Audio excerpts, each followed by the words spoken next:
Abbas Effendi, His Personality, Work, and Followers. By E.S. Ethel Stefana, Stevens, published in Fortnightly Review, Volume 95, pages 1067 to 1084. Chapman and Hall, 1911. Before we begin, a very brief biographical sketch. E.S. Stevens was known as Lady Ethel Stefana Drowre after her marriage.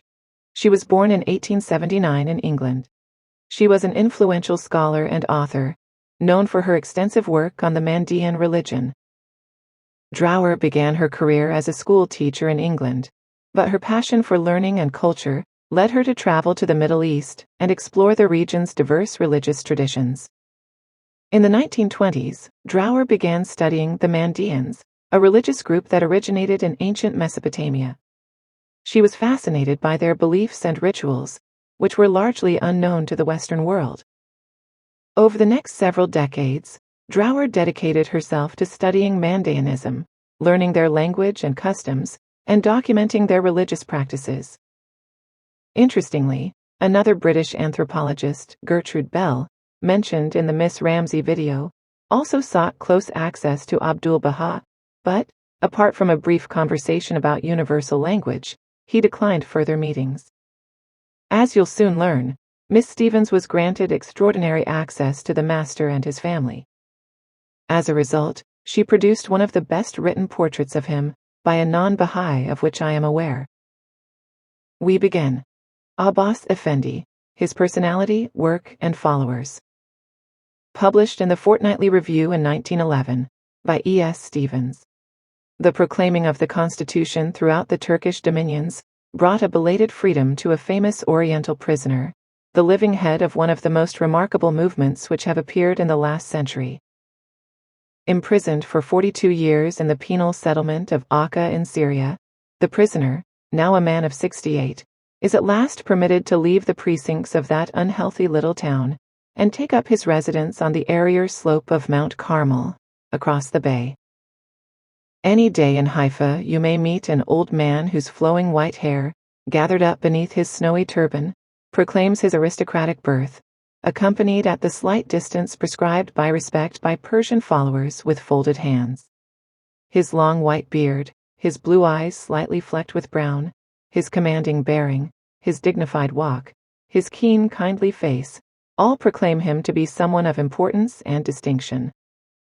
He wears the simple robe of white linen and grey linsey customary in Persia.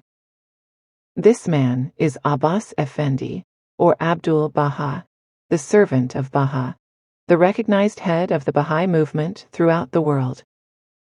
Baha'is have been accused by their Persian enemies of working an enchantment on those who visit them, so that an intoxication, an exaltation like that of the hashish smoker, seizes their intellect and enchains their senses, lifting them into a dream world of illusion. And anyone who has come into close contact with them, as I have been permitted to do during the past 6 months, is inclined to endorse this, for it is impossible to be with them long without feeling the infection of this strange enthusiasm, this spiritual hashish, which has sent men to martyrdom with smiles on their faces and joyous ecstasy in their hearts. So they quenched his thirst with the bright sword of martyrdom, says the Bahá'í chronicler, speaking of one of the martyrs in the earlier history of the movement. And any who have read the traveler's narrative know the story of Mirza Qurban Ali. The executioner, unnerved because of the sympathy of the onlookers for this good man, struck so badly that he only wounded the martyr's neck and caused his turban to fall to the ground. Then Mirza Qurban Ali uttered this verse with visible joy. I give Professor Browne's translation. Happy he whom love's intoxication so hath overcome, that scarce he knows whether at the feet of the beloved it be head or turban which he throws. And as late as 1901, 170 martyrs suffered together for the cause in the public execution place of Yazd. One day at Acre, an aged Baha'i presented me with a photograph of 4 of the persecuted sufferers. The history of 2 of these is very touching. They were father and son. The son, a boy of about 14 years, of great beauty and intelligence. He had made a pilgrimage to Acre with his father, Mirza Varka Shahid Vazdi, to see Baha'u'llah in his exile, and had charmed everyone by his good manners, modesty, and skill in writing verse. On their return to Persia, they were taken prisoner during the Baha'i persecutions, and led to execution with chains round their necks. Taking pity on the youth and good looks of the boy, those in authority approached him and said, "You are too young to die, and we will pardon you. As a matter of formality, curse the name of Baha'u'llah, and you shall be set free." But the child steadfastly refused, and implored them to kill him. This they did, cutting his throat before the eyes of his father. The other two prisoners in the photograph, Mullah Hussein Kameh and Haji Ayman Kameh, were, by a subsequent order from the government, released. It is not my purpose in this article to give the history of the movement, so I will confine myself to the barest recital of the principal events of the Babi movement, or the Baha'i movement, as it is now almost universally called. Should anyone wish for further information, I must refer him to the works of Count Gobineau, Professor E.G. Browne of Cambridge, Mr. Bernard Temple, Hippolyte Dreyfus, and others, who have made a study of this remarkable religion, which is growing so swiftly and surely that it already counts among its adherents 1/3 of the Persian nation, has many thousands of converts in America, and in almost every part of the Oriental world.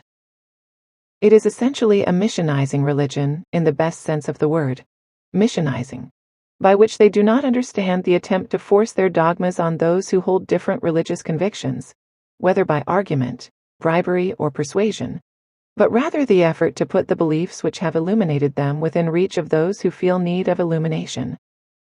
Baha'is let their deeds speak for them, but if an inquirer comes to their gates, he is never sent empty away.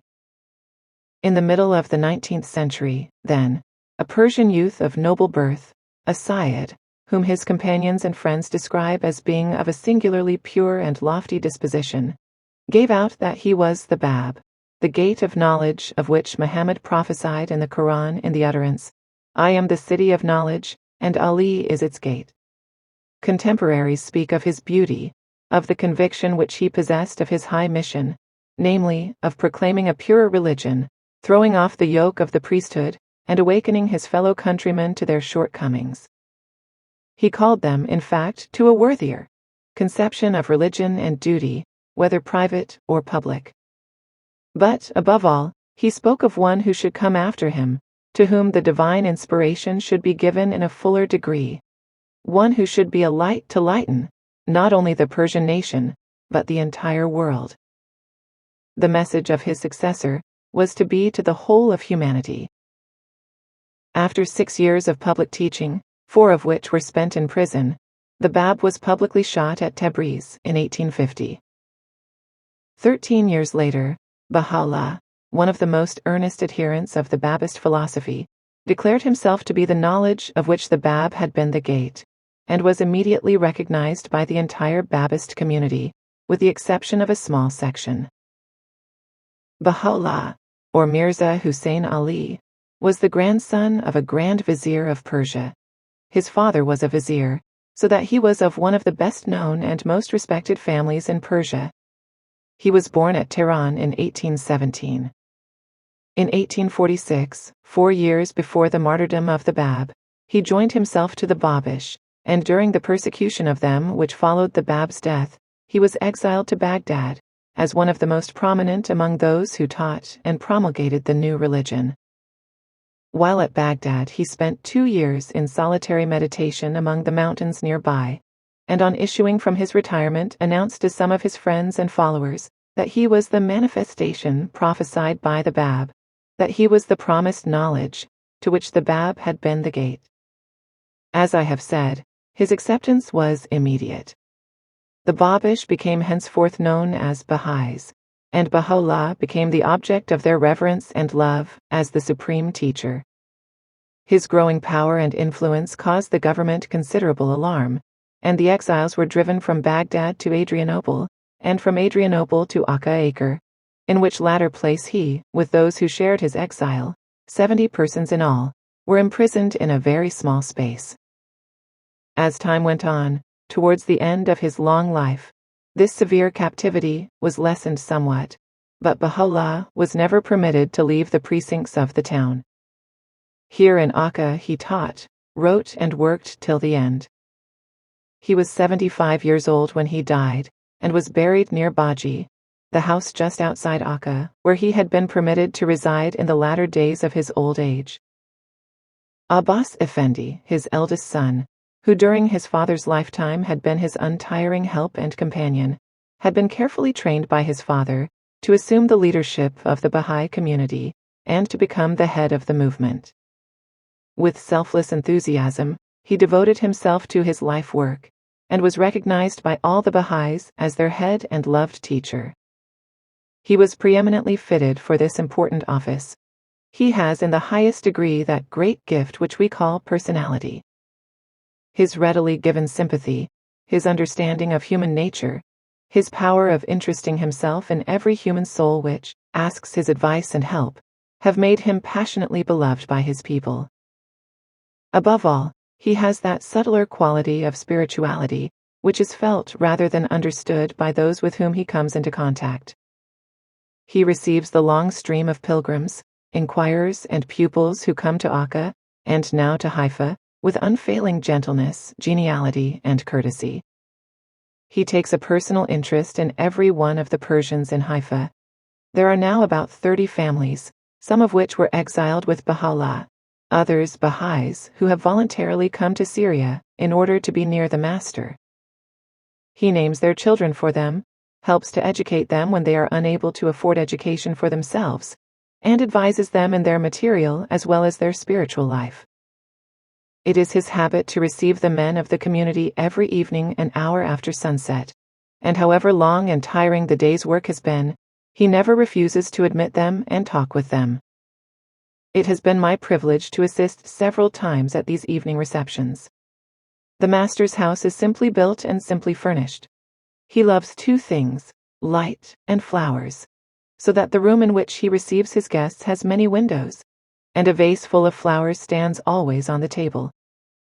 For the rest, the walls are bare and white, the woodwork is painted white, and the chairs and divans ranged around the room are covered with an unpretentious light-colored cotton holland material. At 7 o'clock the Persians enter together, their hands folded and their heads bent, and, leaving their shoes outside in the Oriental fashion, seat themselves round the room. For each man as he comes in, Abbas Effendi has a kindly greeting, a tactful remark, a personal inquiry, or sometimes a humorous sally, which brings a smile to then grave faces. Among them is often a pilgrim, a believer who has traveled from a great distance to see and learn from the Master. Abbas Effendi will draw him out, and interesting discussions follow, for the pilgrim may be a Zoroastrian from North Persia, a Parsi from India, or even a Japanese. After a moment, the talk invariably turns on the spiritual life, and upon the twin light motive of the Master's teaching, love and unity. A humanity knit together by the spirit of unity, sympathy, and selflessness, a universal language, a world in which there will be neither war nor intolerance, a universal religion which shall comprise but two essentials, love to man and love to God. These were the ideals of Baha'u'llah, the practical realization of which Abbas Effendi sets before the Baha'is. It is not infrequent to find 7 or 8 different nationalities and religions together at his table, all in the utmost friendliness, and this, in a country where religion and fanaticism are almost synonymous, means a great deal. Love, he declares, is the beginning and end of all. Before the presence of love, all disputes, whether national, religious, or personal, will disappear like the night before the sun. God has revealed his light many times in order to bring men to this true religion. Buddha, Zoroaster, Christ, Muhammad, and Baha'u'llah were all messengers of God, all lanterns in which the light of truth was placed. Nor is his talk entirely confined to abstractions. He is keenly interested in the political, social, and educational movements in the Western world, which seem like the beginning of the fulfillment of Baha'u'llah's predictions. He has discussed Esperanto with me, which may be destined to become the universal language prophesied by Baha'u'llah. The efforts of Tolstoy and the Peace Conference towards the abolition of war, and the great philanthropic institutions of Europe and America. He speaks confidently of the day when chauvinism, the wish to further the interests of one nation at the expense of another, which too often passes for legitimate patriotism, will be replaced by the endeavor to further the interests of humanity at large.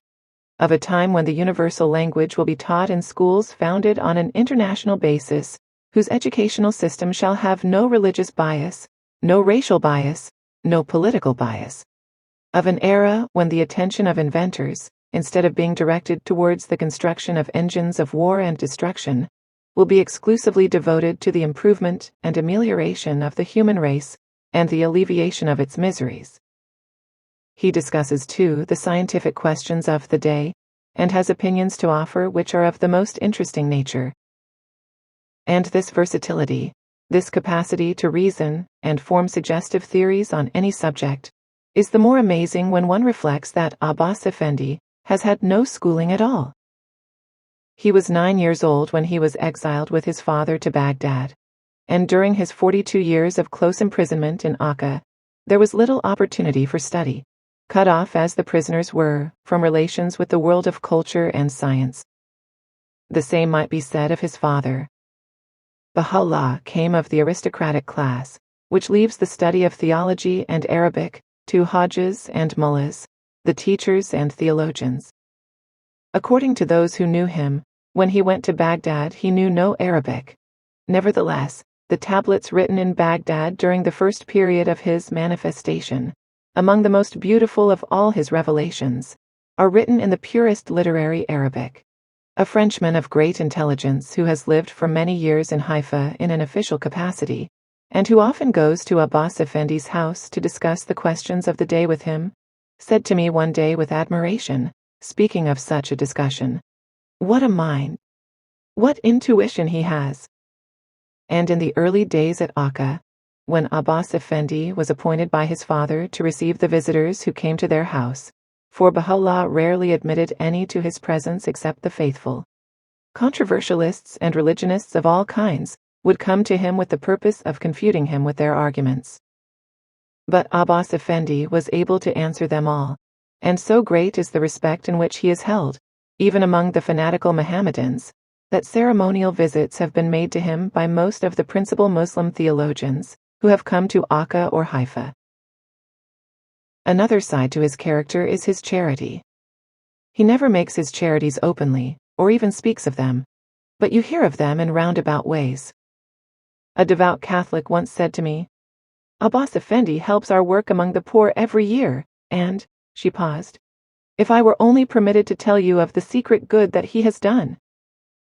And once in Damascus I ran across a poor Persian, who asked me to take his respectful greetings and a letter to the master. He spoke of him with emotional affection, and then told me that during the late Adana massacres, his shop had been burnt down, and his father killed by the Kurds, he himself being left for dead.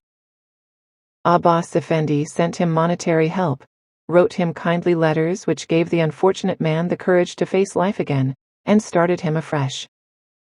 Nor, in spite of his vast correspondence, does he cease to take an interest in his protégé. And the master himself lives in the utmost plainness. I have said that the furniture of the house is not rich. His own bedroom is of a Spartan simplicity. His food is very frugal.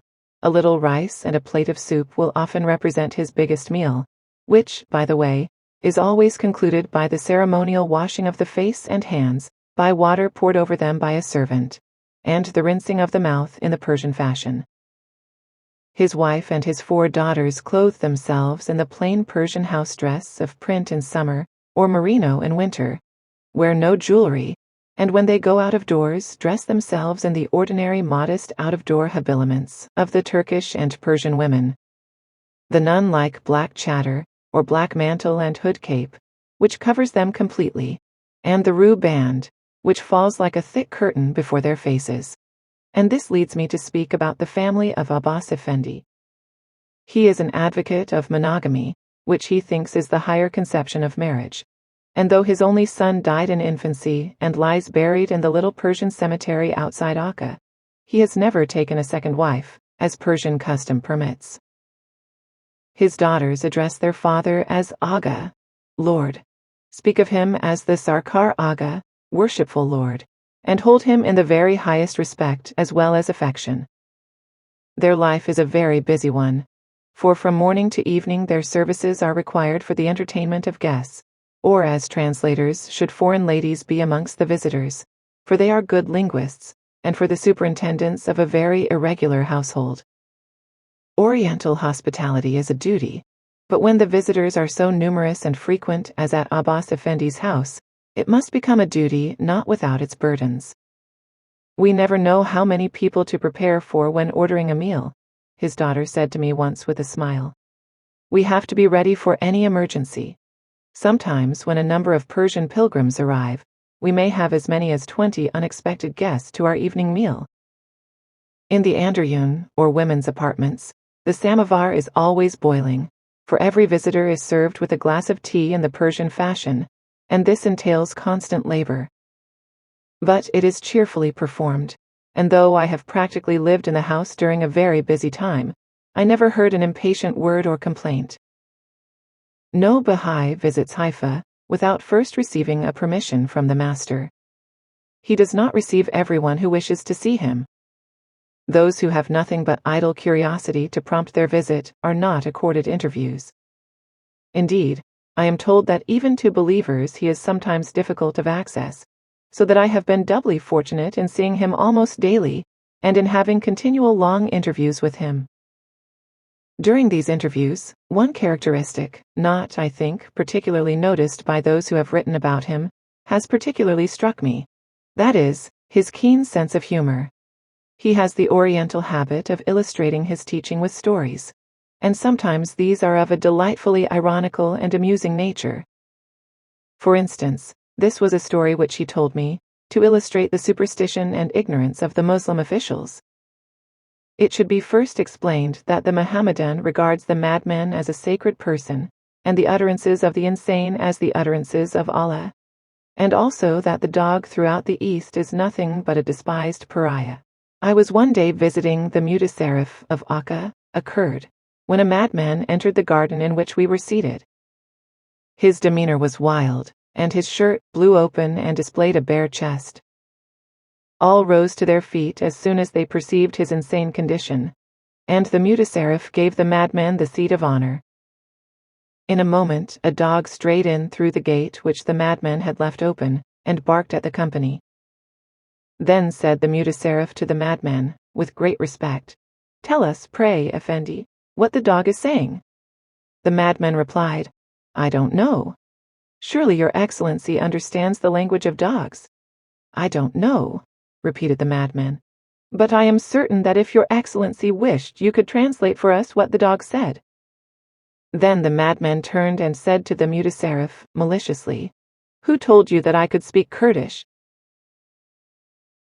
And the following anecdote shows the absurdities which spring from cleanliness, which is purely ceremonial and fanatical. I was one day about to partake of a meal at Tiberias, when a Jewish priest of a certain sect came in. He was unwashed and unkempt, and smelt very disagreeable, so that it was unpleasant to be in the same room with him. I knew that if he stayed, I myself should be prevented from eating my food, but nevertheless I invited him to eat with me. But when the priest saw the food on my table, he made a gesture of abhorrence, and pronounced the word taref, unclean. I inquired what food the man would not consider unclean. He replied, "Olives and white bread and fish." I then ordered these things to be brought, but the man replied, "Do not trouble, I have brought my food with me." And opening his shirt, he drew out from next his body a small fish, which he began to eat. I then said to him, "You call the food which I have provided unclean, and yet that fish which you have carried in your bosom, you consider clean food. Is it reasonable?" And the man did not know what to answer. His philosophy is essentially human, in the highest and broadest sense of the word. He directs the attention of humanity not to the letter, but to the spirit of religion, I remember that once our discussion fell upon the question of asceticism, and I asked whether the crushing of the desires and needs of the flesh, in his opinion, helped the soul in its growth into the spiritual state. He replied, "Asceticism is not necessary. A soul grows by the exercise of human virtues, and the observance of human morals, and by the divine favor. The extreme asceticism of the saints was superstition. The monasticism of the Christian Church was mistaken. St. Paul was responsible for much of this, because in one of his epistles, he praises those who do not marry, and prophesied that sects would arise which would not marry. St. Paul disapproved of marriage. But God did not give us good gifts that we should reject them. He created all these blessings that his servants may bless him." On another occasion, an American visitor asked a question about fasting, and whether it would not be beneficial to the spiritual life. He replied, "Fasting is a symbol. Fasting signifies abstinence from lust. Physical fasting is a symbol of that abstinence, and is a reminder, that is, just as a person abstains from physical appetites, he is to abstain from self-appetites and self-desires. But mere abstention from food has no effect on the spirit. It is a mere symbol, a reminder. Otherwise, it is of no importance. Fasting for this purpose does not mean entire abstinence from food. The golden rule as to food is, do not take too much or too little. Moderation is necessary. There is a sect in India called the Jats, who practice extreme abstinence, and gradually reduce their food until they exist on almost nothing. But their intelligence suffers. A man is not fit to do service for God in brain or body if he is weakened by lack of food. He cannot see clearly. The American then told him of experiments made in America, whereby the mind was supposed to benefit psychically by abstinence. He replied, "It is imagination. To sum up, God knows better than all. He has given us an appetite, therefore we should eat. If the body is deprived of what is necessary to it, the mind suffers. God asks of us according to our capacity. If a man who has only sufficient strength to carry 50 kilos be burdened with 100 kilos, he will fall. Moderation and common sense must be used." He considers superstition and interest in miraculous phenomena as also tending to divert the mind from the pursuit of real and practical religion. His eldest daughter once said to me, "We in our religion do not dwell upon the miraculous." A man once wrote a book in which he enumerated the miracles of the Bab. Baha'u'llah burnt it, lest it should be the cause of later superstition. And he forbade his people to talk of these things. They tend to lower a religion and to make people think about the things which are not important. Which is most important, the miracles or the life of Christ? And yet, because people have not been able to believe these miracles, they have doubted the teachings of Christ. Baha'is have no priests, no churches, no fixed order of prayers. Every man is his own priest, is responsible for his own soul growth. It is true that Baha'u'llah wrote a book of prayers, destined to fit the needs which may arise, but no man is obliged to use them. But prayer is advocated. I once asked if prayer was necessary, since presumably God knows the wishes of all hearts. The Master replied, "If one friend feels love for another, he will wish to say so. Though he knows that the friend is aware that he loves him, he will still wish to say so. If there is anyone that you love, do you not seek an opportunity to speak with him, to speak lovingly with him, to bring him gifts, to write him letters? If you did not feel such a desire, it would be that you did not love your friend. God knows the wishes of all hearts, but the impulse to prayer is a natural one, springing from man's love to God. If there be no love, if there be no pleasure or spiritual enjoyment in prayer, do not pray. Prayer should spring from love, from the desire of the person to commune with God. Just as a lover never ceases from wishing to communicate with the beloved, so does the lover of God always wish for constant communication with the deity. Prayer need not be in words, but rather in thought and attitude. But if this love and this desire are lacking, it is useless to try to force them. Words without love mean nothing. If a person talks to you as an unpleasant duty, with no love or pleasure in his meeting with you, do you wish to converse with him? Efforts should first be made to make attachment to God. But how is this attachment to be made? I asked. How is the love of God to be obtained? There are many people in the world who admit the existence of a deity, but without any emotion. The reply was, knowledge is love. Study, listen to exhortations, think, try to understand the wisdom and greatness of God. The soil must be fertilized before the seed be sown. Another time, speaking of love, he said, unity is love. It cannot be established without love. Therefore, try, as far as possible, to be filled with love. Love is perpetual life, the most perfect vitality. Consider how love has gathered us together from the east and the west. If there were no love between us, our friendship would have been concluded by salutations, such as good morning and good evening. Love draws us in friendship to the people of every race and religion, from whom we breathe the fragrance of this love again. He is a Baha'i, of the people of Baha. The highest love is independent of any personal advantages, which we may draw from the love of the friend. If you love truly, your love for your friend will continue, even if he treat you ill. A man who really loves God will love him whether he be ill, or sad, or unfortunate. He does not love God because he has created him. His life may be full of dissatisfactions and miseries. He does not love God because he has given him health or wealth, because these may disappear at any moment. He does not love him because he has given him the strength of youth, because old age will surely come upon him. The reason for his love is not because he is grateful for certain mercies and benefits. No.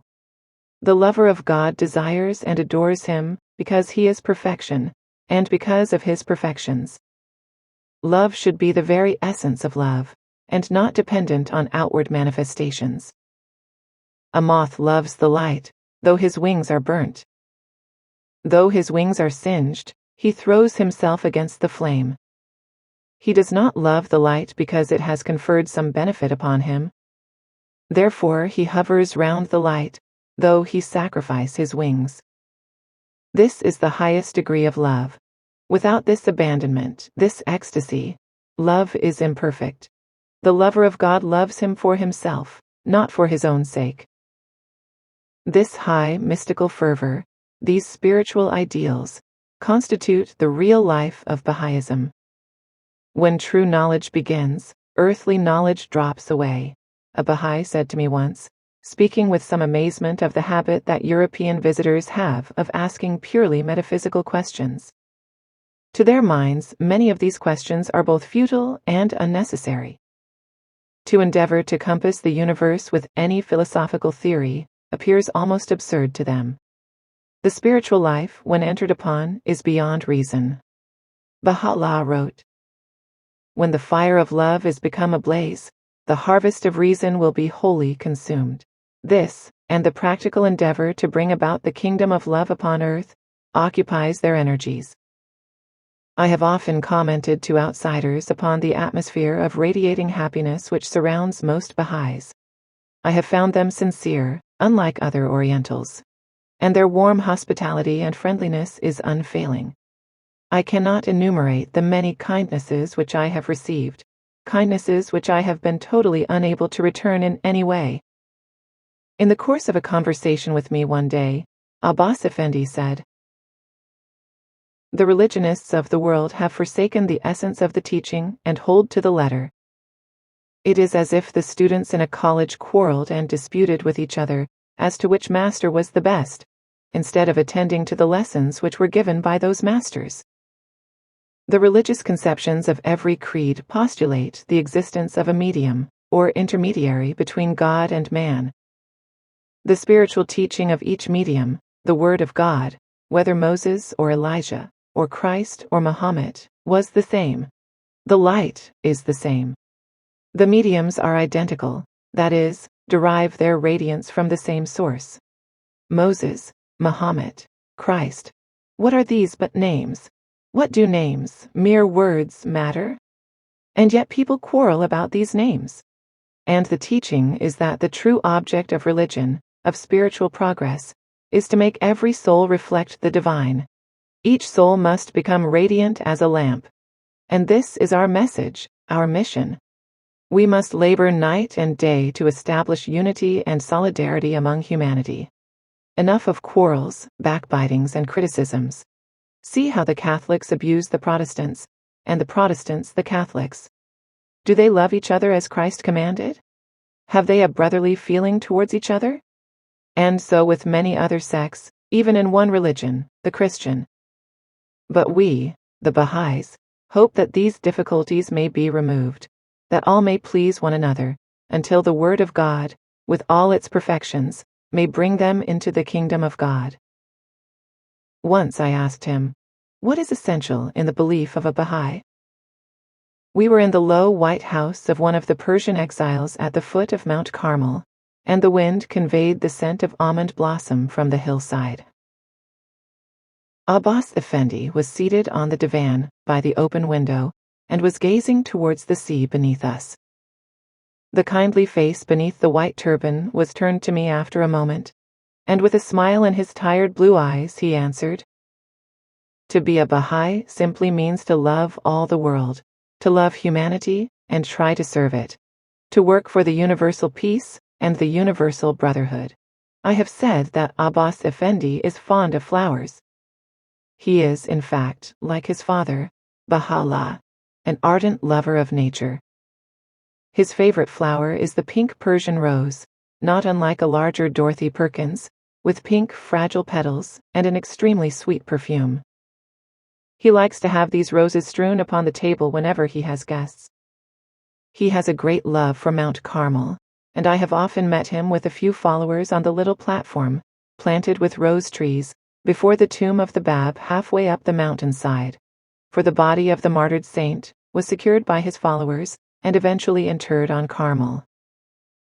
From this little rose garden, tended lovingly by the Persians, one has a wonderful view of the flower-covered slopes of the mountain, the little red and white town of Haifa below, and then the wide blue bay with its long crescent of sandy beach, on the further side of which Acre lies close to the water's edge within her fortified walls, white as the breast of a seagull.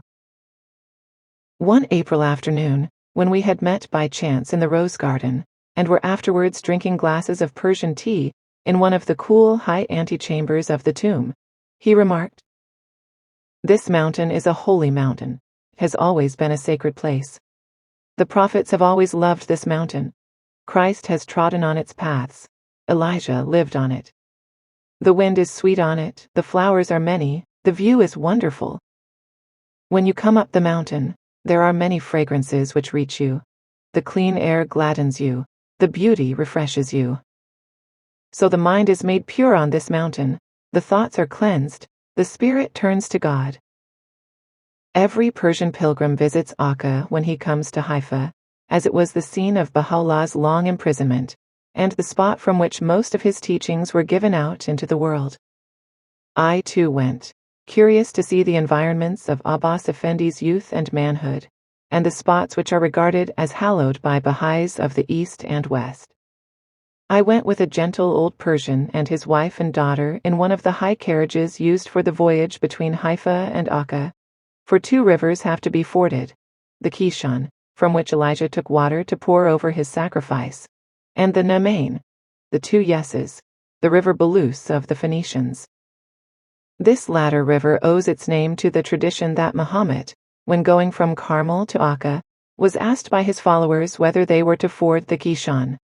He replied, "Naam, yes." But when they came to the Belus, they asked again.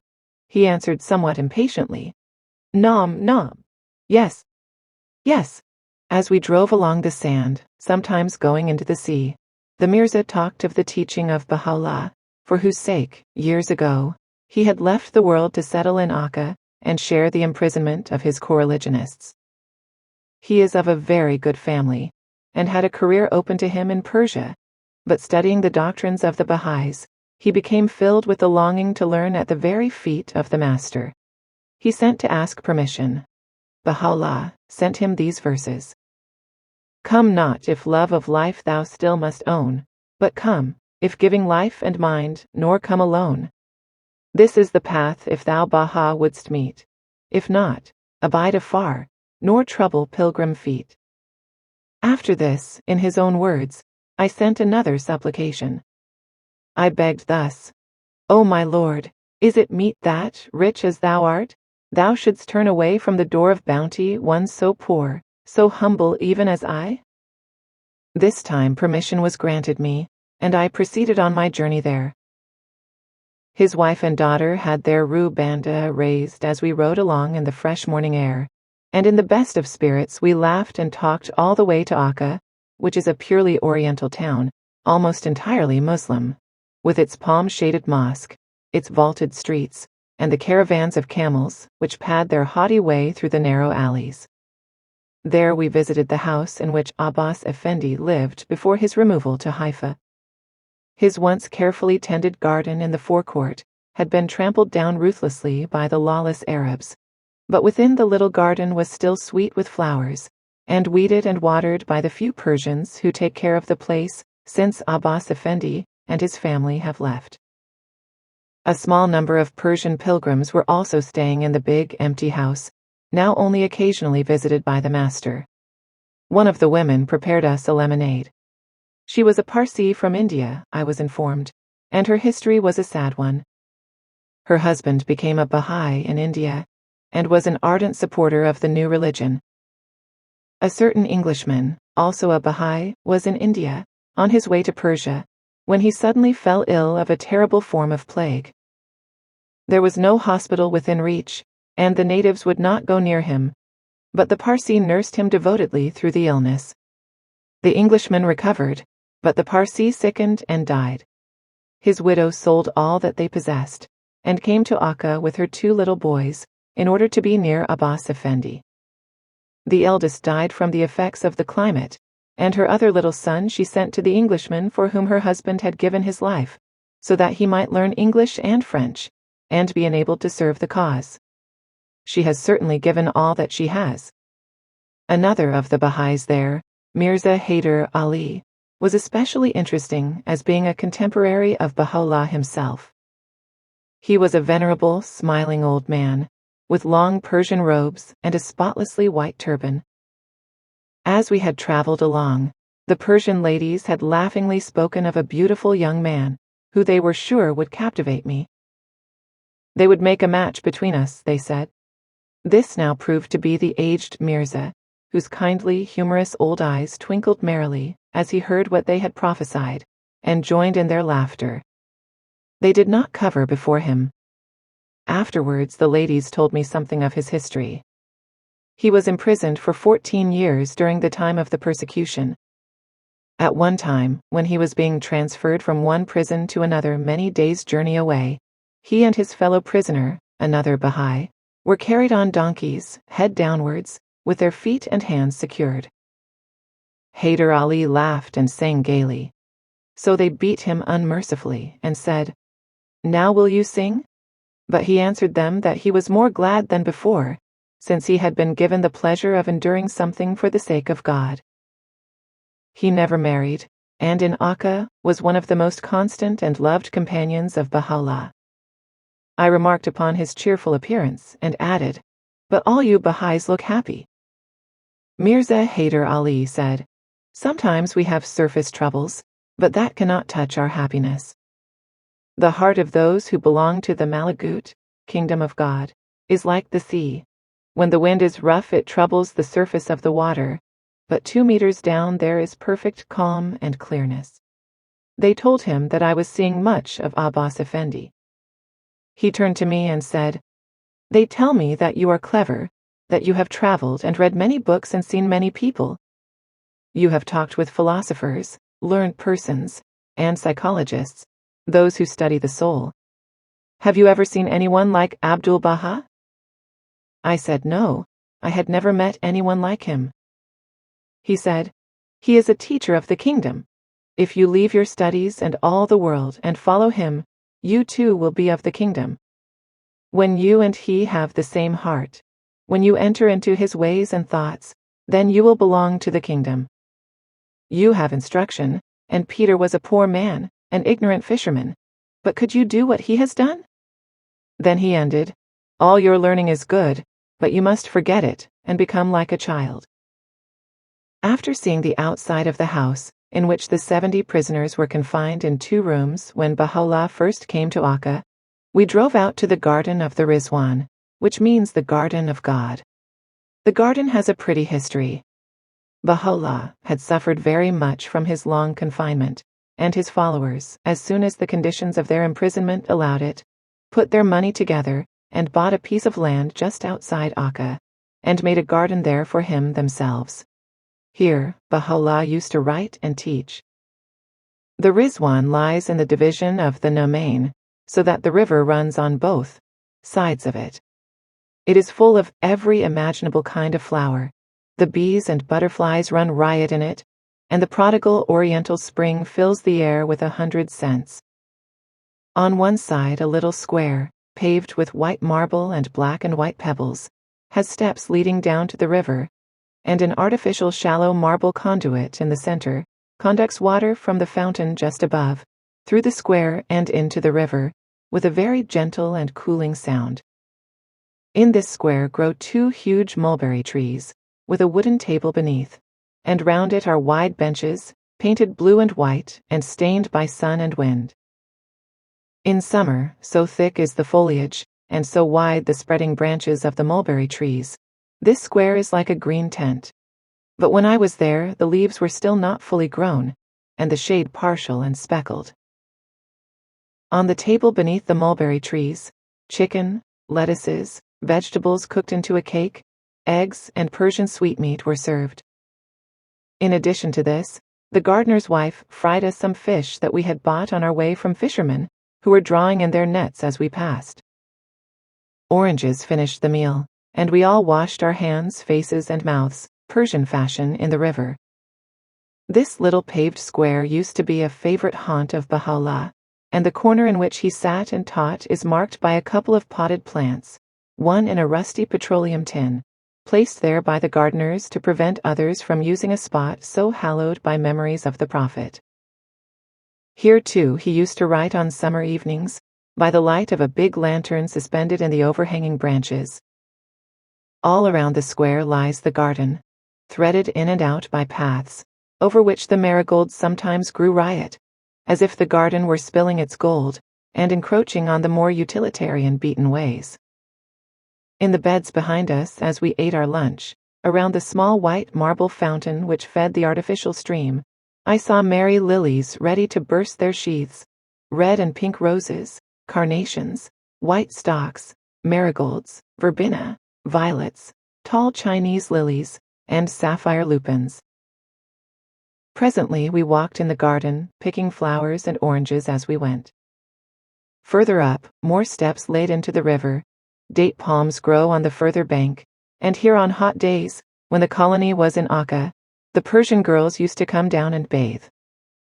Then we visited the peacocks, penned together at the end of a marigold-bordered path, and the little summer house where Baha'u'llah used to write. It has many windows, and directly below them grows a little garden, full of sweet-smelling flowers, for Baha'u'llah loved the heavier garden scents which draw the moth, and are most fragrant at nightfall. Here grew orange trees in blossom, jessamine, white stocks, freesias, and lilies, so that the incense of their white blossoms should rise to the open windows of the summer house. The room was barely furnished, and has never been used by anyone since his death. A tray with a teapot and cups, the bedding, his chair, enclosed in a protecting case, and his writing table are all there. It is the habit of the gardeners to light the candle every evening, in memory of him whom they call the greatest of lights. I have spoken of the gardeners, and I feel that they should be spoken of, as their loving attention keeps the Ridvan in all its beauty. They are twins, and so alike that one can scarcely distinguish one from the other. Abul Qasim and Ibrahim, his brother, joined the Baha'is as children, when the persecutions were at their height in Tehran, and large numbers of the adherents of the new faith were were being slaughtered daily. At 14 they left their parents and the land which they were to have inherited, and came to Acre to serve Baha'u'llah, and when he died, Abbas Effendi. They tend the garden and live in it.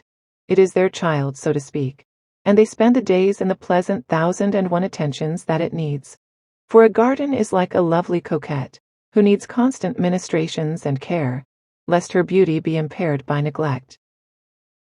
Then we visited the tomb of the great teacher, a mile away across sandy ways, around which another garden has been planted. Inside, a roofed courtyard is full of palms and more delicate plants, the path which encircles it being spread with fine Persian rugs. The tomb itself is very sunny and silent. The light streams in through veiled windows, and the carpet that covered the portion of the flooring beneath which the body has been laid is of a tender green. The curtain at the entrance is green too. Above the tomb is the simple inscription, Baha, in Persian script on an illuminated background, and around the square of green carpet, lamps and candles and flowers are placed. That is all. There are none of the symbols of grief, none of the ugly trappings which we Westerns associate with death. It is the silent room in an empty house, and nothing further. In the cool of the evening, before I left Acre, I went with the Persian ladies for a moment to the little Baha'i cemetery just outside Acre. We left our carriage and walked over the grass, thick with wild flowers, towards the small group of exiled tombs, which are set back from the road. Over the graves were white marble stones, with inscriptions in the beautiful, elaborate Persian script, some of which my companions translated for me. I cannot remember the exact wording, but one ran something like this. It was for a Persian girl. This sweet and fragrant flower was plucked by God for the Malagut, that its transplanted perfume might gladden him. And here lies Abbas Effendi's only son, his mother, his brother, and others of the family of Baha'u'llah. They pointed me out the grave of one old Persian who had committed suicide. He had followed Baha'u'llah into exile and shared his imprisonment. 15 days after the death of the Blessed Perfection, he was missing. And several days afterwards they found his body floating in the sea. Just before he had drowned himself, he wrote in Persian verse that he could not endure life without his master, and that he had gone to join him. I have spoken at such length of the followers of Baha and his successor, because each contributes by his personal enthusiasm to this otherworldly, fairy tale atmosphere, which constitutes the charm of converse with them. Haider Ali, the Parsis, the twin gardeners, and my companions are all typical Baha'is. And to judge of the strength and vitality of a movement, one judges it not so much by its head as by its followers. There is a power, there is a force in Baha'ism which, at least in my opinion, may make it one of the elements to be reckoned with in the history of the future. Sooner or later it must become an important factor in the politics of the Near East. No movement, however rational, has any continued vitality among any Eastern people unless it be religious. Enthusiasm, romance, and impulse to action, to the Oriental, are centered entirely in his religious life. Even when he has ceased, under European influences, to believe in his ancient creeds, his subconscious ego is governed by this inherited sense. So that progressivism in the East must, in order to permeate the masses, be a religious progressivism. And this is exactly what Baha'ism provides. It appeals to the religious sense. It makes converts in Islam, both Shia and Sunni. It turns fanaticism into tolerance, retrogression into progression, Sauls with fire and sword in their hands into Pauls preaching brotherly love and goodwill. And it is precisely this alchemist power in Baha'ism which might make it a factor of untold value to us in our solution of the young Egyptian problem, just as it is likely to smooth the way of the French government if it gains a permanent foothold in North Africa. It may become corrupt in the course of time. It may lose the white-hot fervor of its first purity. The clouds of glory that trail behind it may drop away when the first childhood of the faith has departed. but it can never be any other than a civilizing and broadening influence. E.S. Stevens. Your actions do actually have quite an impact, even if you don't know it. And think about this. If you like videos and then actually like them on YouTube, it helps other people to find them. So flap your butterfly wings and please like this video.